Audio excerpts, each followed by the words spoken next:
The reminder that life goes on can be as exciting to some as it can be terrifying for others. Nostalgia is defined as a sentimental longing for the past, recalling previous personal memories in a positive way. It isn't fully understood how or why it works, but it is believed to activate a connection between our memory and reward systems in our brains. The term nostalgia was first introduced in the 17th century by Johannes Hofer.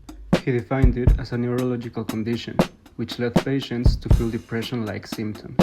At the time, Hofer noticed these symptoms in Swiss mercenaries when in foreign land.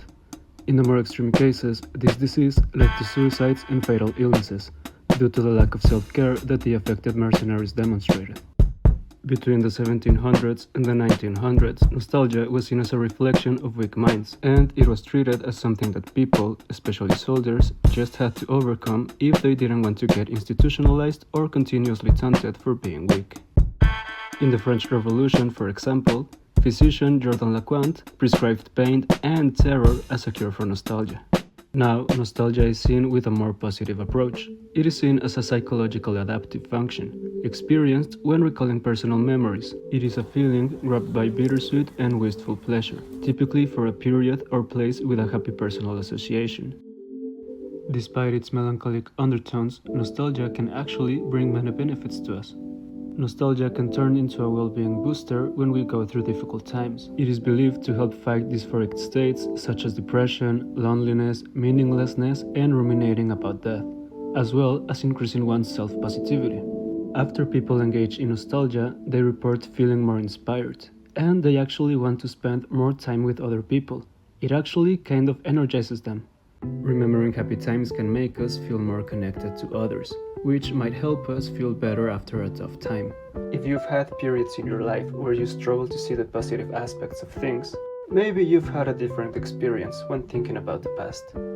Looking into the past with an overall negative mindset can actually turn nostalgia into regret or a constant state of mourning. In the same way, looking into the past excessively can lead to an idealization of the past, making the present feel much worse than it actually is. Remembering better times may highlight what's missing now, feeding a cycle of rumination and sadness. Nostalgia can be used as a fuel for reflection, growth, and self-understanding, rather than as an escape or something worth losing your inner peace for. So, if you find yourself constantly thinking about the past, it might be nothing more than just a sign of too much change too quickly. Memory can be balanced with new experiences and relationships. Negative thoughts can slowly be reshaped, and perspective can shift towards something healthier. The past doesn't have to be something to miss or regret. It can also be a way to understand your growth, and to make more conscious decisions moving forward. But maybe nostalgia feels particularly heavy these days for a reason. For this generation, the past is constantly resurfacing, replayed, and algorithmically returned to us. And with how quick life is moving nowadays, some of us might even feel nostalgic about how life just used to go by slower before. Some of us might even be mistaking nostalgia for missing a world that felt safer, slower, and with less social, economic, and political weight. So maybe it's worth asking, are we nostalgic because the past actually was better, or because the present feels especially unstable now? Are we remembering actual moments and memories, or the pace at which time used to move before?